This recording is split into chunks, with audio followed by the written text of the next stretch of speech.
Bienvenidos a una nueva entrega de Prudencia Uruguay en este sábado 16 de octubre. Como ustedes saben, el pasado 9 de octubre se celebró el Día Mundial de los Cuidados Paliativos bajo el lema No dejar a nadie atrás, equidad en el acceso a cuidados paliativos. En este marco, la Sociedad Latinoamericana de Cuidados Paliativos emitió un comunicado en donde ponen de manifiesto que el acceso a los cuidados paliativos no es equitativo en todo el mundo y proponen trabajar para hacer frente a esta desigualdad y aumentar la concientización sobre su necesidad. El comunicado emitido por la Asociación Latinoamericana de Cuidados Paliativos expone cifras importantes, como por ejemplo que el 88% de las necesidades mundiales de cuidados paliativos no están cubiertas, lo que significa que millones de niños y adultos se quedan atrás. La equidad en el acceso es un derecho humano, reafirma este comunicado. Además, agrega que en el mundo los niños y adultos con necesidad de cuidados paliativos sufren y padecen dolor porque no hay un acceso equitativo a la atención. Para esto dice que hay que formar, apoyar, equipar y financiar al personal sanitario para garantizar la equidad en el acceso a los cuidados paliativos, tanto como para niños y adultos en todo el mundo. Finalmente, exponen que para garantizar este acceso equitativo debe integrarse al sistema sanitario de un país, incluso mediante reformas, si es necesario, en las coberturas sanitarias. Uruguay no escapa a esta realidad de la que venimos conversando y de la que hace mención el comunicado emitido por la Asociación Latinoamericana de Cuidados Paliativos. Pero para saber un poco más sobre la realidad de nuestro país y todos los avances que hemos tenido sin descuidar todo el camino que aún sabemos que queda por recorrer, es que recibimos en el programa de hoy a la doctora Adriana de la Valle, oncóloga, médica, especialista en cuidados paliativos, fundadora y directora de la Unidad de Cuidados Paliativos del Hospital Militar en el año 2006, expresidenta de la Sociedad Uruguaya de Medicina de Cuidados Paliativos, directora del Programa Nacional de Cuidados Paliativos. Adriana, buenos días, bienvenida a nuestro programa. Hola, muchísimas gracias por la invitación y por seguir difundiendo cuidados paliativos para todos. Y muchas gracias por el pie, porque en Uruguay hace muy poquito sacamos la encuesta de los datos 2020, así que la tenemos muy fresquita. Y Uruguay es, por suerte, el primero en Latinoamérica en cuidados paliativos, en cobertura en cuidados paliativos, pero estamos en el 53% de la cobertura que necesitamos. Es decir, que casi la mitad de la población no tiene el acceso a los cuidados paliativos. Y claro que estamos trabajando por eso y para que en cada lugar niños y adultos puedan tener el acceso universal de expertos en el área de cuidados paliativos y que esté integrado a cada una de las instituciones.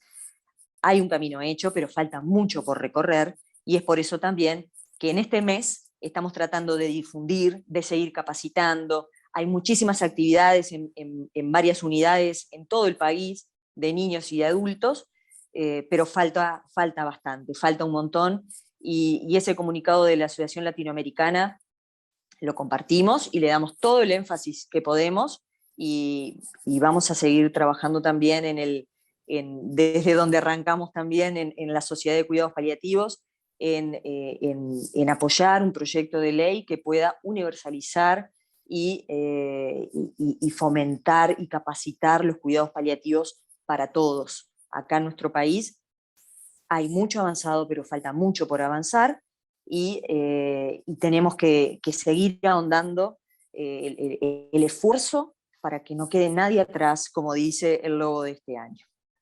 Adriana, tú has estado, como quien dice, desde los inicios de lo que han sido estas primeras formaciones en cuidados paliativos. Me imagino que ahora que estamos en el año 2021, has visto un montón de avances. Si tuvieses que describir como cuáles fueron esos escalones que se dieron en cuanto a los cuidados paliativos, ¿cómo podrías describir esos escalones? Porque me imagino que al principio se partió como de un desconocimiento total de la formación. Bueno, un desconocimiento total de la Sociedad de Cuidados Paliativos empieza fue creada en el año 2000. Todavía en Uruguay no hay una cátedra de cuidados paliativos.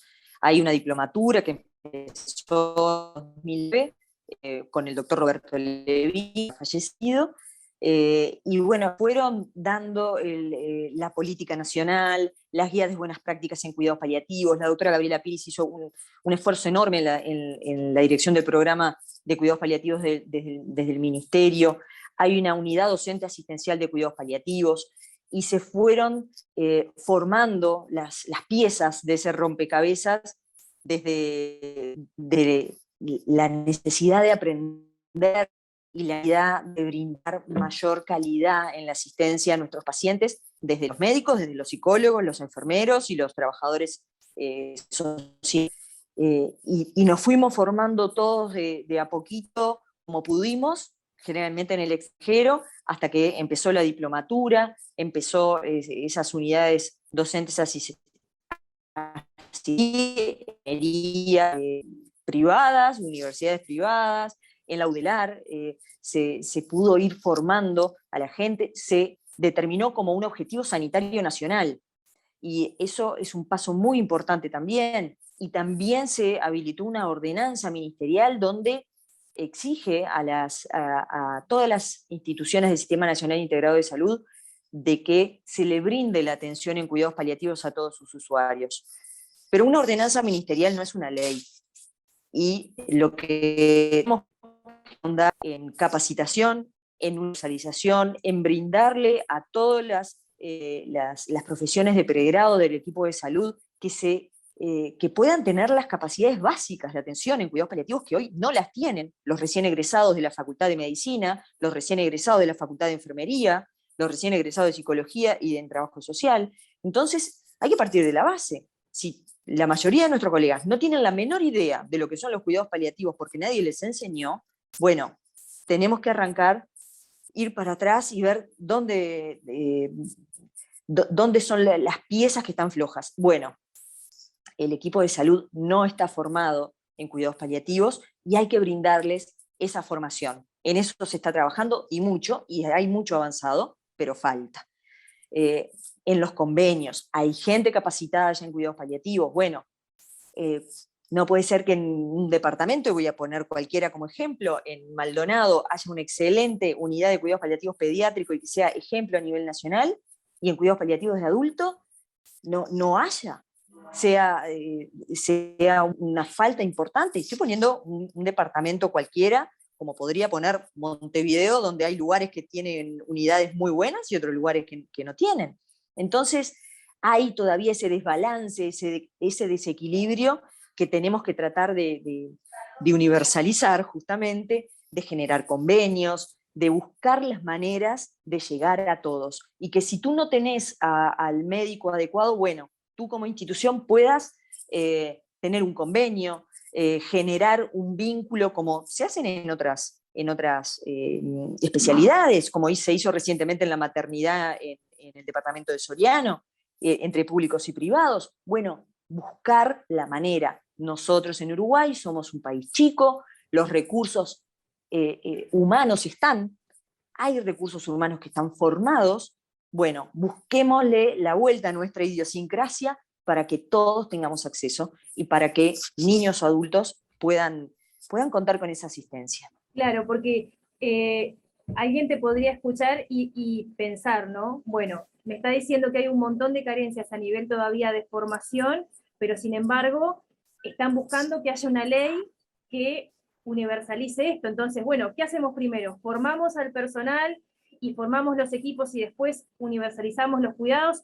¿O universalizamos los cuidados y en la marcha vamos formando equipos? ¿Eso es posible? Porque alguien podría pensarlo por ese lado. Bueno, ¿qué es primero, el huevo o la gallina? Y mientras tanto, ¿qué hacemos?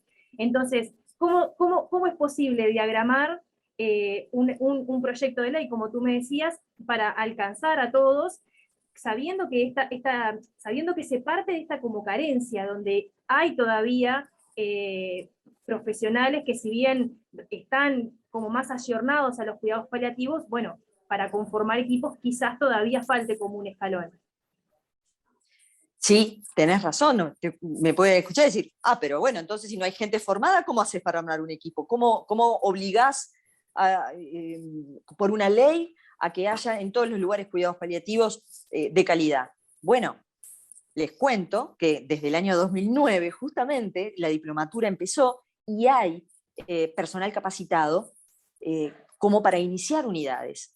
Por supuesto que la asistencia paliativa y las necesidades paliativas que tiene una comunidad envejecida como Uruguay, o donde hay discapacitados niños que requieren, o enfermedades congénitas terribles que requieren cuidados paliativos, bueno, para el volumen de pacientes, de gente, de personas que pueden tener las necesidades paliativas, los profesionales capacitados están como para atenderlo.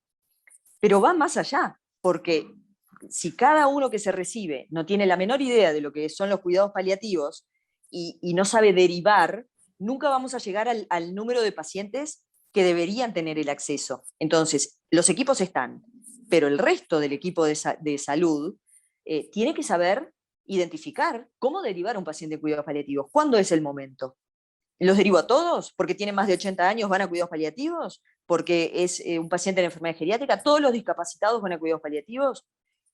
Bueno, no es así. Hay que identificar, y hay criterios muy bien establecidos en cuidados paliativos, que derivar y cómo derivar y cuáles son las herramientas que tenés para identificarlos. Entonces, ¿qué queremos? Bueno, hay especialistas que pueden formar equipos para la población de Uruguay. Sí, hay. Falta formar al resto del equipo de salud para que todos podamos reconocer cuándo nos enfrentamos a un paciente que necesita que lo acerquen a una unidad de cuidados paliativos, un paciente que tiene un diagnóstico de ELA, ¿tiene que pasar a una unidad de cuidados paliativos? Sí, claro. ¿Tiene que dejar al neurólogo? No. Una cosa no quita la otra. Puede tener requerimientos paliativos durante el transcurso de su enfermedad y tener a la unidad de cuidados paliativos de respaldo. Pero no es, tiene una ELA, lo paso a unidad de cuidados paliativos. No es así. Puede tener requerimientos y nos puede necesitar durante el proceso, pero no dejar a su neurólogo tratante. Lo mismo pasa con los pacientes oncológicos, ¿no? ¿Todos los pacientes con cáncer pasan a cuidados paliativos? No, hay algunos que lo requieren y otros que no. ¿Cómo identificarlos? En eso está la formación, ¿ah? Y en eso es lo que falta. Bien, tocaste varios temas de los que me gustaría ir profundizando un poquito más. Primero, porque uno de los, se podría decir, mitos que tienen los cuidados paliativos muchas veces es que solamente como que los asocian a pacientes oncológicos, y es como que hay otras patologías que quedan como por fuera, que ahora, si podés, me gustaría que quizás repasaras algunas, para que no quede siempre eso en el imaginario de que, solamente los pacientes oncológicos son los que van a cuidados paliativos. Sé que hay otro montón de enfermedades, pero quizás la gente desconoce. Nosotros por el programa hemos tenido diversos pacientes con otras patologías, pero capaz tú los puedes recordar. Y lo otro que también me gustaría que reforzaras es porque uno siempre asocia los cuidados paliativos con lo que tú decías recién, con el adulto mayor, con la vejez, con la población envejecida. Sin embargo, hay un montón de niños que requieren cuidados paliativos, y también me gustaría que explicaras cuáles son las situaciones y lo importante que es quizás saber derivar a un niño a un equipo de cuidados paliativos a tiempo. Perfecto. Bueno, en cuanto a las enfermedades, sí, los cuidados paliativos empezaron muchas veces con los pacientes oncológicos, pero hoy en día se está equilibrando. Incluso hay unidades que solamente ven pacientes oncológicos. No debería de ser así. Los cuidados paliativos se ven en muchas enfermedades crónicas avanzadas, en pacientes, por ejemplo, en enfermedades pulmonares obstructivas de EPOC. Hay muchas veces que necesitan ser derivados a unidades de cuidados paliativos, las enfermedades neurodegenerativas, te mencionaba la esclerosis múltiple, también las enfermedades cardiológicas. Hay un montón de enfermedades crónicas avanzadas no oncológicas. En el adulto se ven más, porque cuanto más viejos somos, más frecuentemente podemos llegar a tener una enfermedad degenerativa o algún trastorno de órgano, digamos, que va a ir avanzando, y en nuestro país lo vemos mucho, pero no ni por ser viejo, ni por tener más de tal edad, o por entrar en un plan de diálisis, implica que uno requiere exclusivamente a la unidad de cuidados paliativos. Trabajamos en conjunto con los otros colegas, y las enfermedades no oncológicas forman en realidad una parte mayor de lo que debería ser solo las oncológicas. Es un esfuerzo también de todas las unidades de que no solamente sean derivados pacientes oncológicos, sino que, por supuesto, los pacientes con enfermedades renales crónicas agudizadas que no pueden entrar al plan de diálisis, por ejemplo, o un EPOC, o una ELA, o una esclerosis múltiple, bueno, sepan nuestros colegas que tenemos la posibilidad de recibirlos, de atenderlos y de ayudarlos a ir manejando las situaciones de progresión y de avance de la enfermedad a medida que pasan. Y en cuanto a los niños, es diferente, porque por suerte las enfermedades oncológicas en los niños son mucho menos frecuentes que en el adulto. Entonces son mucho más frecuentes las derivaciones de los pacientes, de los pacientes de edad pediátrica, con parálisis cerebral o con otras discapacidades o con enfermedades congénitas, con fibrosis quística. Hay enfermedades raras que se ven en la edad pediátrica o enfermedades cardíacas congénitas muy graves, donde los cuidados paliativos pediátricos entran mucho más en acción. Entonces, el perfil de tipo de enfermedad cambia, si son niños o si son adultos, y los momentos de derivación también son muy importantes de detectar para llegar a tiempo y para ayudar a ese equipo tratante a sobrellevar la catarata de síntomas y de dificultades que puede presentar este tipo de enfermedades progresivas e incurables que pueden tener posibilidad de tratamiento, pero la eficacia puede ser muy baja y necesitan un acompañamiento por cuidados paliativos. Por eso tampoco es asociado a la muerte un paciente que se va a morir, porque hay muchas veces o muchas enfermedades que requieren un acompañamiento de cuidados paliativos, que tienen muchos escalones en su progreso y que hay momentos en los cuales es necesaria una intervención. Y que hay veces que no, y que nos retiramos y que continúa su médico tratante. Pero el poder ayudar y llegar a tiempo a esos lugares en los niños o en los adultos depende de todos, y es ahí donde también está la universalización.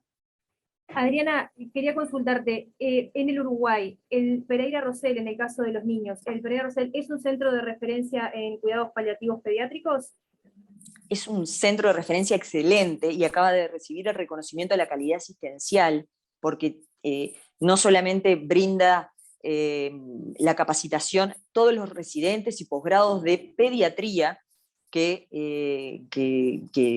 llegan a cursar, tienen la obligación de tener una dotación por la Unidad de Cuidados Paliativos Pediátricos del Pereira. Entonces la formación de los pediatras es la más completa dentro de la medicina, porque tienen la obligación de pasar por una rotación, una cantidad de meses y de horas destinadas a cuidados paliativos, que les brinda una formación completa e integral, que es lo que queremos lograr en todas las disciplinas. Bien, te lo consulto específicamente porque recién al pasar tú me mencionaste Maldonado, me dijiste que ahí también funcionaba un centro de referencia para niños. Porque la diferencia con el Pereira, que en Maldonado lograron un convenio de complementación público-privado y la asistencia de la unidad de cuidados paliativos es departamental. Entonces, todos los niños del departamento de Maldonado tienen asistencia de cuidados paliativos, sea público o sea privada su afiliación. Entonces, es un ejemplo país también, y han también recibido un reconocimiento de la calidad asistencial, especialmente por su esfuerzo en hacerlo departamental. Bien, esto me hace pensar, está todo como del Río Negro hacia abajo. ¿Hay algo hacia arriba? ¿Hay departamentos en el norte que tengan centros de referencia para niños? ¿O queda como un poco centralizado más hacia el sur del país? Bueno, en Paysandú hay una unidad de cuidados paliativos pediátrica que también ha sido reconocida en calidad asistencial a nivel público y a nivel privado. En Tacuarembó también están trabajando muy bien, pero bueno, falta mucho, todavía falta y queremos avanzar. En Artigas se está trabajando, están trabajando muy bien y están sumando recursos, por ejemplo, en el área pública, pero no en la privada, por ejemplo. Entonces, depende cada departamento y cómo está equilibrado. Eso es el camino que hay que recorrer. Bien, Adriana, para quienes no sepan, y hace rato que quizás estén escuchando que nosotros estamos hablando que los cuidados paliativos, siempre se hace hincapié en ese aspecto psicobiosocial que tienen, en ese alcance psicobiosocial que busca el cuidado paliativo. Explícanos un poco más qué es esto, porque en realidad hace rato que venimos hablando como de los pacientes, pero hemos descuidado como un tema súper importante en los cuidados paliativos, que es ese apoyo y esa atención que brindan también a las familias.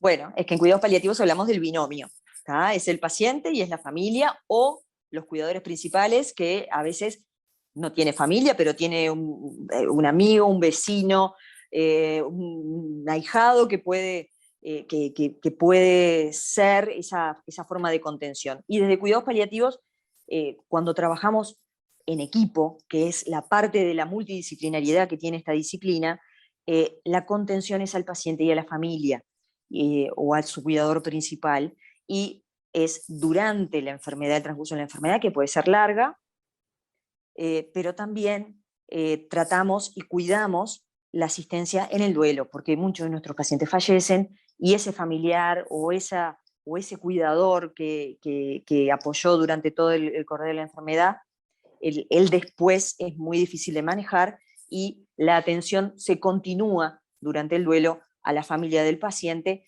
y el abordaje es integral. Por eso el poder contar con un apoyo psicológico, con un asistente social, con el apoyo de todas las disciplinas que hacen a la medicina y a lo espiritual también, porque hay algunas unidades que cuentan con un capellán, que cuentan con un rabino, o que cuentan con el apoyo espiritual que la persona sea o profese. También es muy importante no descuidar todas las esferas que el ser humano tiene.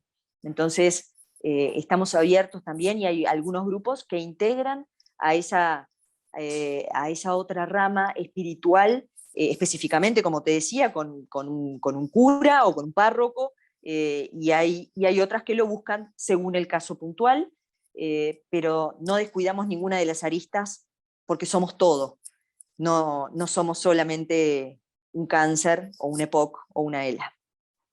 Bien, Adriana, te quería consultar con respecto a esto que decías, que venimos hablando de los pacientes y de la familia. Siempre asociamos los cuidados paliativos al tema de alguna forma, poder calmar el dolor. Y ahí como que siempre surge la duda, bueno, ¿hasta qué punto? ¿O cómo lo calman? ¿Cómo funciona en este sentido de los cuidados paliativos? Te lo pregunto con un ejemplo. Un paciente Bueno, que llega, eh, se hace una primera valoración, el paciente es receptivo, porque estamos hablando de un paciente, por ejemplo, que estuvo durante quizás un par de años cuidándose con un oncólogo, con un neumólogo, o con un médico al que ya le tomó como confianza, le contó toda su historia, y el médico en un momento le dice, bueno, yo llegué hasta acá, vamos a probar por este camino. Ese paciente siente como que, de alguna manera, bueno, tiene que iniciar como otro camino. ¿Cómo es ese pasaje? bueno, tratamos de que ese pasaje sea en conjunto, por eso el oncólogo o el neumólogo o quien nos pase el paciente, por supuesto que vamos a ver ese paciente por primera vez, que tiene un camino recorrido y que nosotros llegamos para tratar de ayudar. Eso es lo que tratamos de hacer, es tratar de ayudar. Y si el paciente tiene dolor o tiene falta de aire o tiene algún síntoma de difícil control y complejo, bueno, vamos a tratar de mantener el vínculo con su médico tratante, y muchas veces vuelve a su médico tratante a mantener la continuidad asistencial después de un enganche que puede ser a través de un síntoma de difícil control, o de una tomografía con malas noticias, ¿no? o de una falta de eficiencia de algún tipo de tratamiento, pero todos los síntomas, en la mayor parte de los casos, se puede controlar, ¿tá? Y se puede controlar con medidas que están estandarizadas, que son eficaces y que son paulatinas, y que se pueden instalar a cualquiera que podamos, que sepamos de cuidados paliativos. Sabemos que tenemos la escalera analgésica de la OMS, que sabemos que están los opioides débiles y los opioides fuertes, que la morfina no es el último eslabón de la cadena, que hay por suerte medicamentos mucho más fuertes, y que hay otras dimensiones para tratar a un paciente con dolor o con otro síntoma. Y sabemos cuáles son, y en la mayoría de los casos se pueden controlar. A veces es difícil, claro, no es fácil. No estamos hablando de una gripe, estamos hablando de un paciente con una enfermedad avanzada y que a veces son síntomas muy complejos de tratar, pero se puede llegar a controlar y a lograr una mejor calidad de vida en la mayoría de los casos. Sí, no hacemos magia, ¿tá? Y hay algunos casos que son muy difíciles, pero en la mayoría podemos ayudar. Adriana, en esos últimos casos es donde entra a jugar la sedación paliativa. Sí, cuando los síntomas son refractarios, es decir, cuando con toda el expertise, con equipos bien formados, cuando tenés toda la medicación, cuando podés manejar o controlar eh, todos los aspectos tangibles del dolor, por ejemplo, pongámoslo como ejemplo, si bien no es la mayor causa, la causa más frecuente de sedación. Bueno, cuando ese síntoma pasaste por, hiciste todo, usaste todos los recursos que podías utilizar de la mejor manera y con la mejor expertise para poder tratarlo, y estás ante una enfermedad progresiva, incurable, y en esta situación es cuando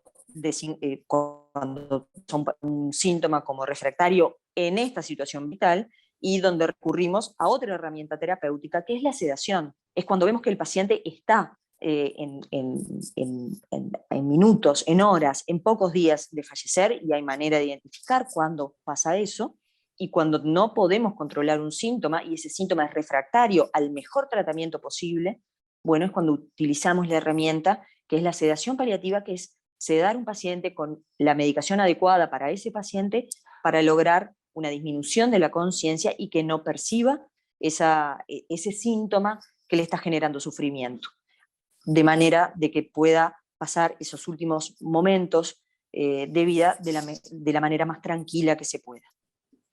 Adriana, ¿por qué nos cuesta tanto, de alguna manera, generar espacios para tratar el final de la vida? Es un tema, es un tema netamente cultural nuestro que nos cuesta como afrontar el tema de la muerte, y es como que, bueno, está ahí y no la queremos ver. Entonces en realidad, y te lo pregunto Yo estoy también convencida que sí, como es un profesional, tema, porque yo creo que sí. no sé las cifras, pero me supongo que debe haber un montón de ginecólogos, un montón de pediatras, dentro de las especialidades, digo, y no debe ser de las más, quizás esta subespecialidad de los cuidados paliativos, quizás no deba ser de las que tenga más fama, o las que todos entran pensando, bueno, quiero trabajar No, prácticamente como en el día a día con la muerte. Entonces digo, es un tema cultural. ¿Por qué nos cuesta tanto acompañar sí, acompañar de alguna manera a transitar el final de la vida? yo creo que es un tema cultural, de que no estamos preparados, de que nadie nos enseña, de que es un tabú hablar de la muerte y nos cuesta mucho a todos, dentro y fuera de las facultades, dentro y fuera de la medicina. Es muy difícil hablar de estos temas, de las voluntades anticipadas, y qué pasa si con este diagnóstico me muero, qué va a pasar con mis hijos, qué va a pasar con mi familia, qué va a pasar después, a dónde voy, cómo va a ser. Entonces, sí es un tema cultural, nos da miedo hablar de la muerte, y no nos enseñan tampoco, nos esconden, nos tratan de proteger muchas veces para no enfrentarnos a estas cosas que son muy dolorosas y que es muy difícil de hablar, pero que cuando llegás sobre todo en el área de la salud, cuando llegás y te recibís, te das cuenta de que lo ves y que necesitas estar preparado para comunicarte con un paciente y con una familia ante un diagnóstico grave y con un riesgo vital importante. Entonces, es cultural, es educacional, y es muchas veces por miedo y protección que no podemos hablar de estas cosas que son muy duras. Adriana, antes de que se nos termine el tiempo de esta entrevista, eh, justamente porque no debe ser nada fácil estar como todo el tiempo afrontándose a la realidad de que, bueno, hay pacientes de que sí reciben un tratamiento y pueden transitar la enfermedad de manera quizás con sus dolores más controlados, pero también es real, porque tú me lo mencionabas, que ustedes pierden pacientes también a diario. Y en ese sentido te pregunto, ¿cómo hacen ustedes para preservar esa entereza que tienen que preservar para poder seguir viendo otras familias, para poder seguir atendiendo pacientes cuando quizás el día anterior o hace unas horas un paciente que había estado durante mucho tiempo con el equipo, bueno, fallece. Te lo pregunto desde el lado de la salud mental, ¿qué ayudas reciben Sí. los equipos de cuidados paliativos? Bueno, muy poca. Y el área de cuidar al cuidador lo utilizamos mucho para el familiar, pero también cuidar a los equipos es muy importante. Y hay algunos equipos que tienen algunas intervenciones puntuales con un psicólogo externo, puede ayudarnos a tener herramientas para prevenir el burnout, para tratar de identificar a tiempo cuando estamos nosotros extremadamente sensibilizados con alguna situación, nos enfrentamos a la muerte todos los días y bueno, crean vínculos, sean lazos muy que cuando se pierden, que cuando se rompen, duelen. Y no todos están preparados para trabajar en cuidados paliativos o quieren trabajar en cuidados paliativos. Y como no todos están preparados para ser cirujanos o como para ser ginecólogos o como para ser pediatras, realmente te tiene que gustar y llegamos en un momento donde si lo hacemos bien, ayudamos en el momento de mayor vulnerabilidad que tiene una persona, tiene su familia. Pero tenemos que tener una preparación porque si no, te quemás y tratar al siguiente ya no es lo mismo. Entonces te tenés que preparar y hay equipos que pueden lograr y que también tenemos que trabajar mucho más en eso, en cuidar equipos para que se pueda trabajar mejor, tener herramientas de autocuidado y ayudar mejor. Bien, Adriana, estábamos hablando antes de iniciar la entrevista un poco sobre el tema del proyecto de ley de cuidados paliativos. Todavía, si bien han habido algunos avances, también hay otro proyecto de ley en el Parlamento. A mí me gustaría que reformaras esta idea de la que hablábamos, de por qué estos proyectos no pueden ser complementarios. Bueno, a mí me queda muy claro que estos proyectos no pueden ser complementarios porque los objetivos son diferentes. Los cuidados paliativos tratan a la persona y como te decía, y este proyecto de ley de cuidados paliativos intenta capacitar, universalizar, generar equidad, darle a las familias en cuanto a licencias, bueno, abarca mucho más el tema que quede claro cuándo se utiliza y cómo se utiliza. La eutanasia, el proyecto de ley sobre eutanasia que está presentado en el Parlamento protege al médico ante el acto de matar a un paciente. Y me parece que los objetivos son claramente diferentes. Hay veces que creo que es por desconocimiento, donde no se entiende este tema, y no estoy discutiendo eutanasia sí, eutanasia no. Es que proyectos completamente diferentes. Busca la equidad y el acceso a todos los pacientes, formación de los médicos y del equipo de salud, el apoyo a la familia, busca y establecer bien la necesidad de establecer las voluntades anticipadas, el respeto a las decisiones, la muerte digna, el acceso a la sedación paliativa cuando se necesita, recurrir a los comités de bioética institucionales en caso de que se requiera. Bueno, se dan muchas pautas en un proceso que todavía falta muchísimo. Estamos en un 53% de la población. Hablar de eutanasia, bueno, ningún problema, lo podemos hablar, pero de ninguna manera podemos hablar de eutanasia si no está aprobado y universalizado los cuidados paliativos, porque la población no puede elegir entre cuidados paliativos y eutanasia, porque no hay cuidados paliativos para todos. Entonces, si te falta esa herramienta, no podés generar ese acceso libre a si me quiero morir me matan, y proteger a quien lo hace, que quién lo va a hacer. ¿Hay una cátedra? ¿Va a haber una cátedra de eutanasia? El médico o muerte que pase por acá y le brindamos a usted lo que, si usted quiere, se puede hacer. Bueno, yo no digo que no se dé esa charla, que no se dé esa confrontación de ideas o esa discusión, por supuesto, pero primero lo primero, por supuesto, primero lo primero. Estamos hablando de que en Uruguay el 53% tiene acceso a cuidados paliativos y el 47% no.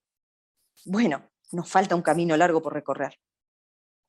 Bien, Adriana, te quería consultar, porque hace poco también hubo elecciones en el Colegio Médico, y la lista que ganó, y que ya están, creo que, ejerciendo sus funciones, uno de los ítems que promulgaban dentro de su lista era la posible revisión del Código de Ética Médico, al punto de, bueno, entiendo que lo que buscaban era bajarle su categoría de ley.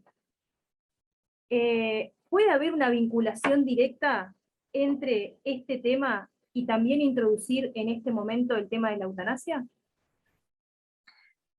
Bueno, hay unos colegas que están, que promulgan o que están de acuerdo con este proyecto de ley de eutanasia. Dentro de los paliativistas, creo que son los menos. ¿No? La verdad que no conozco a ninguno que esté plenamente a favor o de rediscutir el código de ética médico, que es ley donde claramente está establecido que la eutanasia es esto. Pero bueno, pueden haber otras que quieran buscarle esta otra vuelta o estas otras intenciones para poder incluir la eutanasia en la discusión. Pero hoy está prohibido en el Código de Ética Médica, Claro, que fue plebiscitado por todos los médicos del país. te lo pregunto porque, habiendo podido acceder a versiones taquigráficas de cuando fueron citadas distintas comisiones, bueno, la Sociedad de Cuidados Paliativos, también Alianza de Pacientes, el Colegio Médico, fueron citados a la Comisión la Comisión de Salud de Diputados. En la versión taquigráfica uno puede leer y releer varias veces la afirmación sobre, esa como contención que les da también el Código de Ética por su carácter de ley. Por eso te lo preguntaba, porque da la sensación de que, o por lo menos a mí me genera como un poco de suspicacia ver que dos temas se juntan o confluyen en un mismo año, quizás, como para dar un debate, que son temas realmente que tocan profundamente la actividad médica. Porque estamos hablando de un código que, como tú decías, es ley y fue votado 2 veces.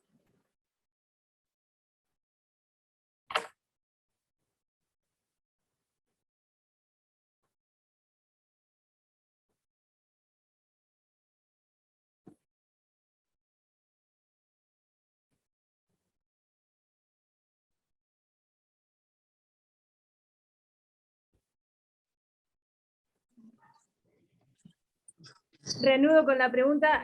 Antes, Adriana, déjame darle la bienvenida a la doctora Rita Rufo, que se acaba de unir con nosotros en esta entrevista. Doctora Rufo, buenas tardes. Bueno, está.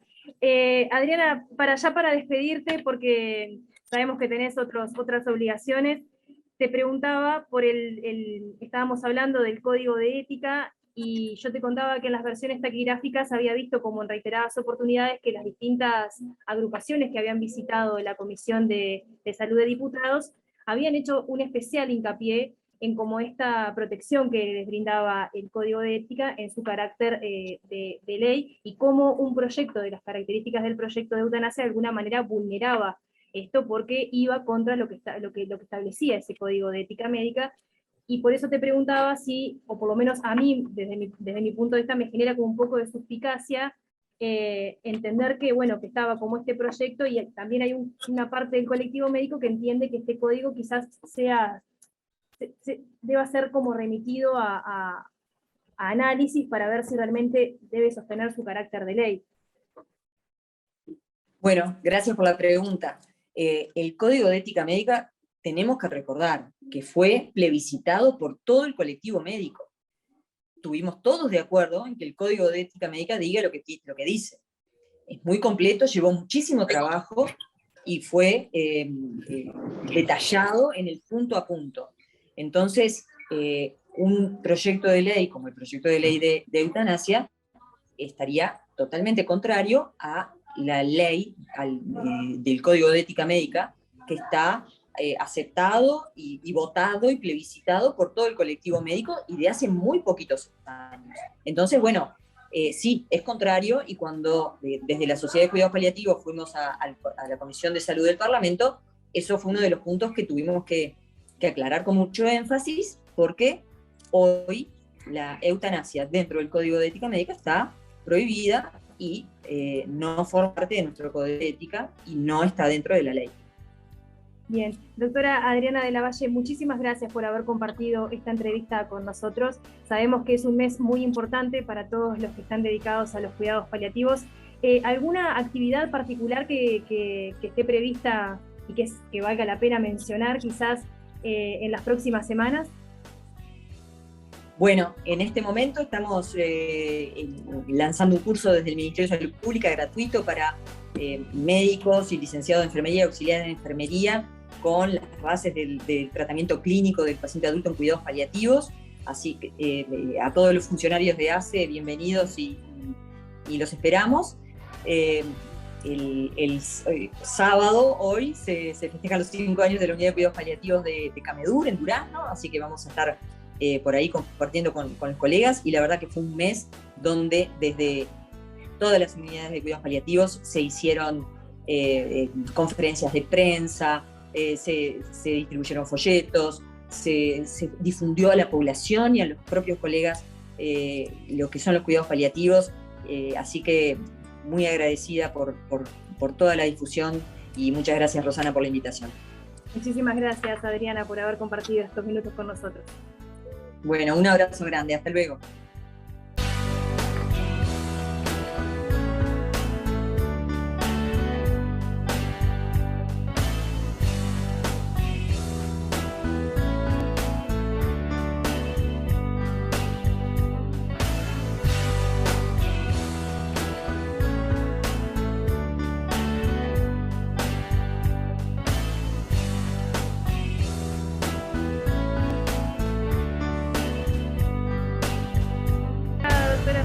Bueno, yo la voy a presentar porque no la había podido presentar bien. Es médica pediatra, neonatóloga, máster en cuidados paliativos y también máster en bioética. Y bueno, como le decía la doctora de la Valle, estamos en un mes muy particular porque es el mes de los cuidados paliativos.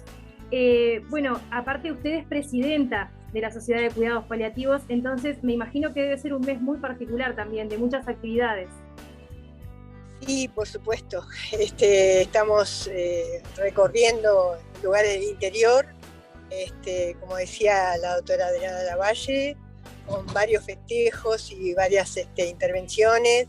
Acá en Montevideo se han iluminado, tanto acá como en el interior, monumentos, hospitales, del color verde que nos identifica. Muchos grupos han salido a la prensa a difundir, o a los lugares de atención a difundir con los propios pacientes, a distintas actividades.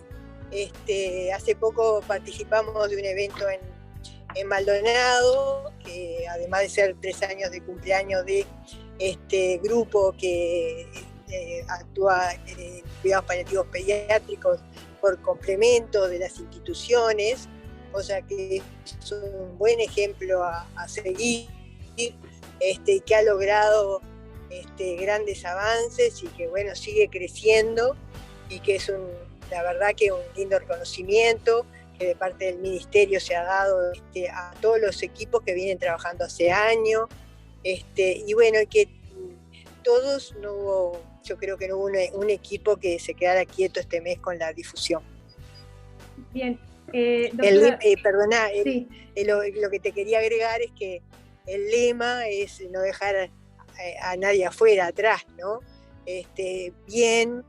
Va bien en la línea de lo que la Sociedad Uruguaya de Medicina y Cuidados Paliativos propone desde el año pasado, al presentar un proyecto de ley y con distintas actividades, busca justamente la equidad de recursos, la continuidad de la asistencia, ¿verdad? Y la capacitación, calidad, que no hay que descuidar la calidad de lo que se brinda. Bien, doctora Rufo, usted hace muchos años que está vinculada sobre todo a los cuidados paliativos y a la sociedad misma.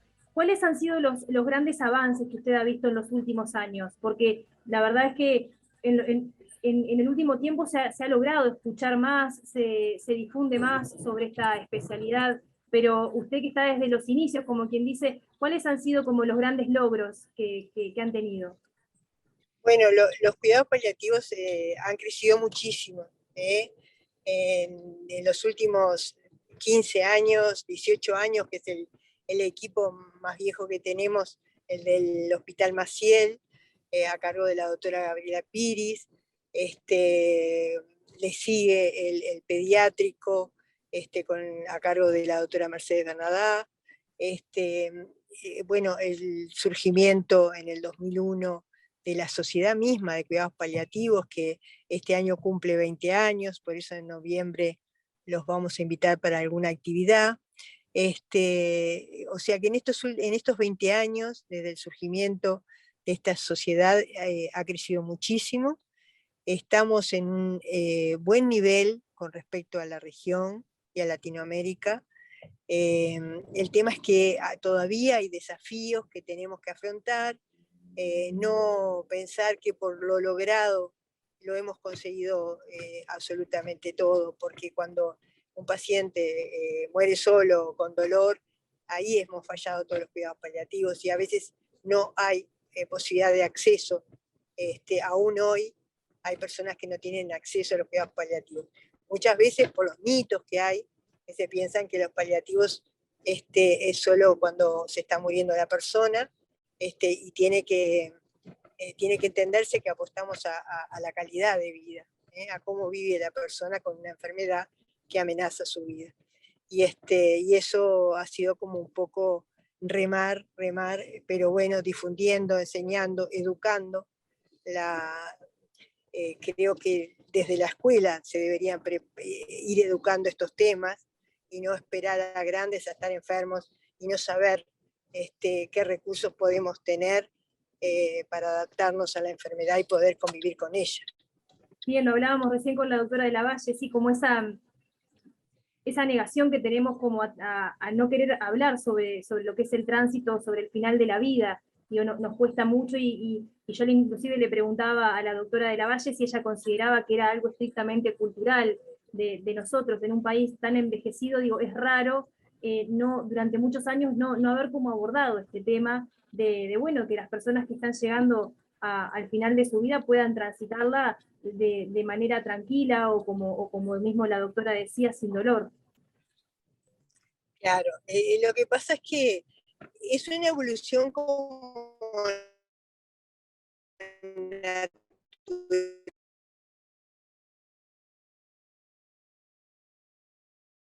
pensar que está estimularse en que poder curar las enfermedades. Lo que pasa es que le llevó un tiempo reconocer que no puede curar todo, que a veces hay que cuidar, ¿no? Y cuando la muerte es inevitable hay que acompañar.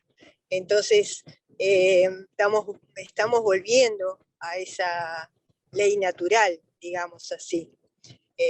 Fíjate que si hay barreras en el adulto, cuanto más en el pediátrico, ¿no? Que no es natural que un niño enferme o muera. Entonces, son aún más las dificultades y las barreras que enfrentamos, porque la negación social, el reconocimiento social a estos temas es mucho mayor. Entonces, sensibilizar, como en este mes de los cuidados paliativos, uno dice, bueno, ¿de qué puede servir hacer folletos, hacer videos, como se hizo de la Sociedad Uruguaya de Pediatría, el Comité de Cuidados Paliativos Pediátricos, videos dando a entender, a conocer lo que son los cuidados paliativos, para qué sirven, a quiénes atienden. Toda esa sensibilización dura más allá de este mes, ¿verdad? Y a eso apostamos, a llegar a todos los corazones, en el sentido que se entienda la necesidad real de equidad de acceso, continuidad y calidad. Doctora, sobre el final me gustaría consultarle, bueno, si tiene novedades sobre el avance del proyecto de ley. Usted está como presidenta de la Sociedad de Cuidados Paliativos. Sabemos que el proyecto sigue a discusión en la Cámara de Diputados, ahí en la Comisión de Salud. ¿Han habido avances con respecto a este proyecto? Y bueno, avances tiene que haber habido porque hace meses que está presentada y sigue en discusión. Eso es bueno, eso es un buen punto. Y creo que, bueno, seguramente nos van a citar nuevamente, como está protocolizado en el correr de este proceso, pero bueno, nosotros estamos muy conformes de la evolución, del desarrollo que ha tenido el proceso, ¿verdad?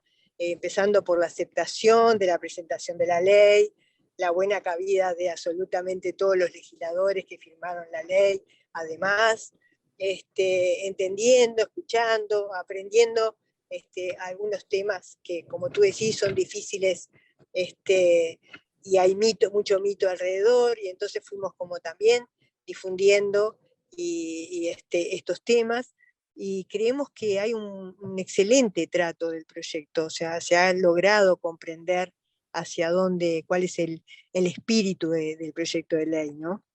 Bien, doctora Rita Rufo, médica pediatra neonatóloga, máster en cuidados paliativos y máster en bioética y presidenta de la Sociedad de Cuidados Paliativos, muchísimas gracias por haber compartido estos minutos con nosotros en Prudencia Uruguay, en este mes que sabemos que está cargado de actividades y es tan significativo para ustedes. Gracias a ustedes por este espacio, muchas gracias. Y así llegamos al final de Prudencia Uruguay, nos reencontramos el próximo sábado a las 10 de la mañana aquí por Oriental 770. Nos vemos el próximo sábado. Chau, chau.